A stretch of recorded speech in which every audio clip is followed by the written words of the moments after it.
21वीं सदी में जब इंसान चांद पर बसने की तैयारी कर रहा है, एआई जैसी एडवांस टेक्नोलॉजी को लेकर जहां डिबेट चल रही है, उसी वक्त हमारे अपने देश के कुछ हिस्सों में एक औरत सिर्फ इस शक में मार दी जाती है कि वो एक चुड़ैल है।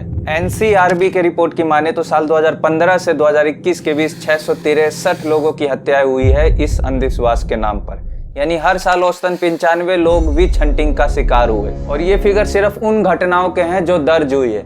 रियल फिगर इससे कहीं ज्यादा हो सकती है। भारत में समस्या कितनी गंभीर है और इससे हमारे देश की ग्लोबल इमेज पर कितना बुरा असर पड़ा है, इसका अंदाजा आप यूनाइटेड नेशंस के ह्यूमन राइट काउंसिल की 2023 के रिपोर्ट से लगा सकते हैं। इस रिपोर्ट में जिन देशों में विच हंटिंग से जुड़े सबसे ज्यादा मामले सामने आए, उनमें भारत का नाम भी शामिल है। लेकिन ये समस्या सिर्फ हमारे देश की नहीं है। एक समय था जब विच हंटिंग यूरोप में एक बड़े समस्या के रूप में मौजूद थी। पूरे यूरोप में विच हंटिंग होना एक आम बात थी और भारत के मुकाबले यूरोप में विच हंटिंग की संख्या काफी ज्यादा थी। DW वेबसाइट के एक रिपोर्ट के अनुसार साल 1450 से 1750 के बीच यूरोप में लगभग 60,000 लोग विच हंटिंग में मारे गए थे। पर तभी अमेरिका में एक ऐसी घटना घटी जिसने पूरी दुनिया को इस अंधविश्वास की चरम सीमा से अवगत कराया। दुनिया भर में विच हंटिंग से जुड़ी कई घटनाएं घटी हैं, लेकिन सेलम विच ट्रायल इन सभी घटनाओं में सबसे ज्यादा फेमस है। इस वीडियो में मैं आपको ले चलूंगा अंधविश्वास से जुड़ी एक ऐसी घटना में जिसने अंधविश्वास की सारी सीमाओं को तोड़ दिया। एक ऐसी घटना जो पूरे यूरोप और अमेरिका में विच हंटिंग को जड़ से खत्म करने का कारण बना। और साथ में हम ये भी जानेंगे कि भारत में ऐसे क्या कारण है जो अब तक विच हंटिंग जारी है और ऐसे क्या उपाय किए जा सकते हैं जिससे इस अंधविश्वास को रोका जा सके।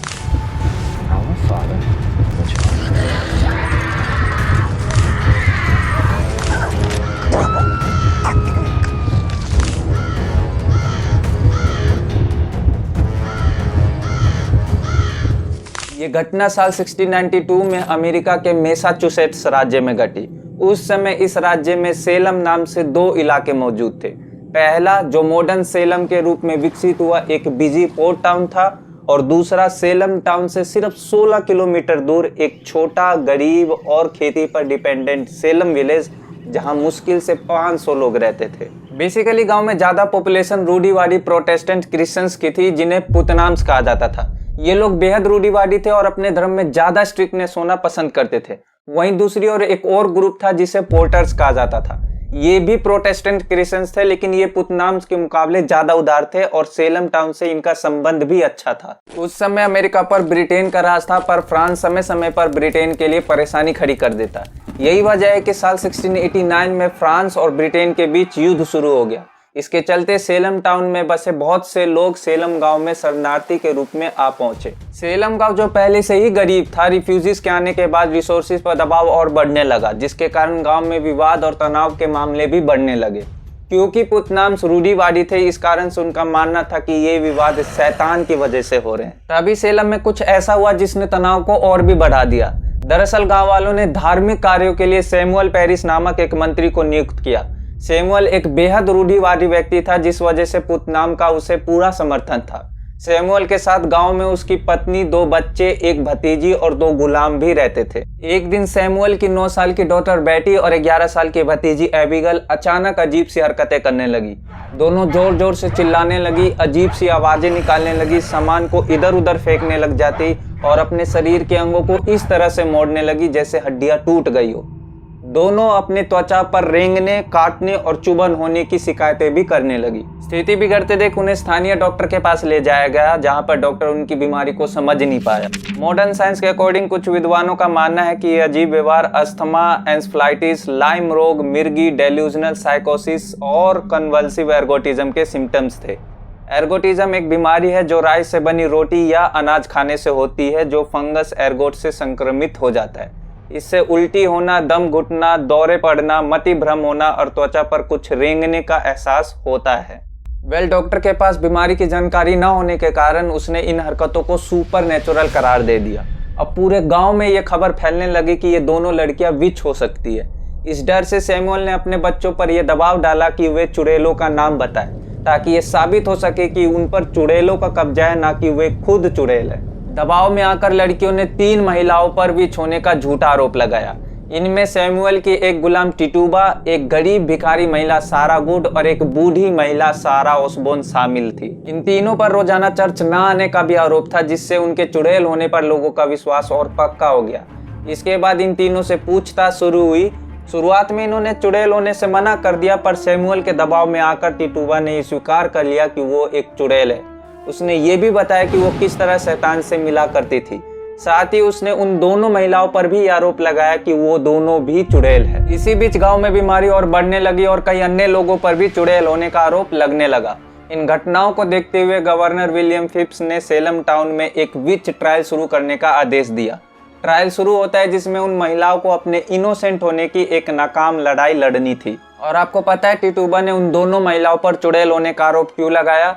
क्योंकि ट्रायल का एक नियम था कि जो महिला खुद को चुड़ैल मान लेती थी और दूसरे छुपे हुए चुड़ैलों के बारे में जानकारी देती थी तो उस महिला को माफ कर दिया जाता था, और जो महिला इससे इनकार करती थी उसे अलग अलग टेस्ट लेने के बाद मौत की सजा दी जाती थी। इन विच ट्रायल के दौरान अजीब अजीब तरीके के टेस्ट भी लिए जाते थे, जैसे स्विमिंग टेस्ट। इसमें आरोपित महिला को रस्सियों से बांधकर पानी में डाला जाता था। अगर वो डूब गई तो वो चुड़ैल नहीं थी, और अगर वो तैरने लगी तो उसे चुड़ैल माना जाता था। एक और टेस्ट था जिसे प्रेयर टेस्ट कहा जाता था, जिसमें आरोपी महिला को बाइबल की कुछ लाइनों को पढ़ना होता था। अगर वो गलत शब्द पढ़ती, माथे पर पसीना आता या होठ कांपते तो उसे चुड़ैल मान लिया जाता। इस तरह के कई और अजीबोगरीब टेस्ट थे जिनसे किसी के चुड़ैल होने का पता लगाया जाता था। टॉपिक पर वापस आए तो एक के बाद एक कई लोगों ने मौत की सजा से बचने के लिए खुद को चुड़ैल मान लिया और साथ ही दूसरे लोगों पर भी चुड़ैल होने का इल्जाम लगा दिया। इस तरह कुल 200 लोगों को ट्रायल्स के दौरान जेल में डाला गया। इनमें ज्यादातर महिलाएं थी, पर इनके साथ कुछ पुरुष, बच्चे और चर्च के लोग भी शामिल थे। इस तरह कुल 20 लोगों को मौत की सजा दी गई। इनमें से 19 को गैलोज हिल्स पर फांसी दी गई, जबकि एक 71 वर्षीय व्यक्ति जो आरोपी महिला का पति था उसे सड़क पर पत्थरों से पीट कर मार डाला गया। सबसे चौंकाने वाली बात यह थी कि इसमें जानवरों को भी नहीं छोड़ा गया। 2 कुत्तों को भी शैतान के साथ संबंध होने के आरोप में मार डाला गया। पर कहानी में सबसे बड़ा मोड़ तब आया जब गवर्नर विलियम फिप्स, जिसने ट्रायल शुरू करवाया था, उसकी खुद की पत्नी पर चुड़ैल होने का आरोप लगा। अपनी पत्नी पर खतरा मंडराता देख फिप्स ने साल 1693 में ट्रायल्स को खत्म करने का आदेश दिया और बाकी बचे कैदियों को भी रिहा कर दिया गया, लेकिन तब तक काफी नुकसान हो चुका था। धीरे धीरे इस ट्रायल की असलियत सबके सामने आने लगी और इस घटना के 5 साल बाद ट्रायल में शामिल जजों ने सार्वजनिक रूप से माफी मांगी और अपनी गलती स्वीकार की। साल 1702 में इस विच ट्रायल को गैर कानूनी करार दिया गया और 1711 में पीड़ित परिवारों को मुआवजा भी दिया गया। इसके 250 साल बाद साल 1957 में मैसाचुसेट्स स्टेट ने आधिकारिक तौर पर माफी मांगी और स्वीकार किया कि यह ट्रायल पूरी तरह गलत था। वहीं साल 2001 में अमेरिकी अदालत ने इस मामले में सजा पाए सभी लोगों को बेगुनाह करार दिया और इस मामले में आखिरी केस मई 2022 में चला, जिसमें 300 साल बाद एलिजाबेथ जॉनसन नाम की एक महिला को बेगुनाह करार दिया गया। ये घटना यूरोप के विच हंटिंग के इतिहास में मील का पत्थर साबित हुआ। आज के समय में यूरोप में विच हंटिंग की घटनाएं ना के बराबर है, पर वहीं भारत में विच हंटिंग आज भी मौजूद है। आखिर इसके पीछे का कारण क्या है? इसका जवाब है पिछड़े इलाकों के समाज में एजुकेशन और अवेयरनेस का ना होना। एनसीआरबी के रिपोर्ट के अकॉर्डिंग साल 2001 से 2021 के बीच विच हंट के मामले सबसे ज्यादा जहां मिले उनमें असम, बिहार, उड़ीसा, छत्तीसगढ़ और मध्य प्रदेश जैसे राज्य शामिल है। और इन राज्यों में भी वे इलाके जो पिछड़े हुए हैं वहां विच हंटिंग के मामले सबसे ज्यादा पाए गए। इसके अलावा विच हंटिंग का एक बड़ा कारण है उन महिलाओं को शिकार बनाना जो अकेली या बुजुर्ग हो, ताकि उनकी जमीनों पर कब्जा किया जा सके। और कब्जा करने का सबसे आसान तरीका क्या है? उस महिला को चुड़ैल साबित कर उसे रास्ते से हटा देना। अब ऐसी स्थिति में कुछ राज्य सरकारों ने इस अंधविश्वास को गंभीरता से लेते हुए विच हंटिंग के खिलाफ कानून बना चुकी है, पर ये कानून ग्राउंड लेवल पर उतने सफल नहीं रहे, क्योंकि जिन इलाकों में ये कानून बनाए गए हैं वहां आज भी विच हंटिंग के केसेस देखे जा सकते हैं। तो सवाल उठता है कि इस समस्या को कैसे सुलझाया जाए। सबसे पहले हमें पिछड़े इलाकों में मौजूद अशिक्षा और जागरूकता की कमी को दूर करना होगा। इसके साथ ही मूवीज और टीवी शोज को भी इस मुद्दे को समझदारी से हैंडल करना होगा। साथ ही सरकार इस विच हंटिंग के खिलाफ सख्त से सख्त कानून लाए और लोगों के बीच इसके खिलाफ जागरूकता को फैलाने के लिए पिछड़े इलाकों में अवेयरनेस प्रोग्राम लॉन्च करे, ताकि ज़्यादा से ज़्यादा लोग इस अंधविश्वास से बाहर निकल सके। अगर हम इन सभी कारणों को दूर करने में कामयाब रहते हैं तो भारत भी यूरोप की तरह विच हंटिंग के मामले को हमेशा के लिए ख़त्म कर सकेगा। तो दोस्तों, ये थी हमारी आज की वीडियो। अगर इस वीडियो ने आपको कुछ नया सिखाया हो तो इसे लाइक और शेयर करना ना भूलें। और हाँ, क्या आप जानते हैं कि कैसे भारत के सिर्फ एक झंडे ने पाकिस्तान के एक प्लेन में सवार सभी लोगों की जान बचाई? अगर नहीं तो आप यहाँ पर क्लिक करके हमारा फ्लाइट 544 वाला वीडियो देख सकते हैं। तो दोस्तों, मिलते हैं अगले वीडियो में। तब तक के लिए सोचिए, समझिए और आसपास के लोगों को जागरूक बनाइए।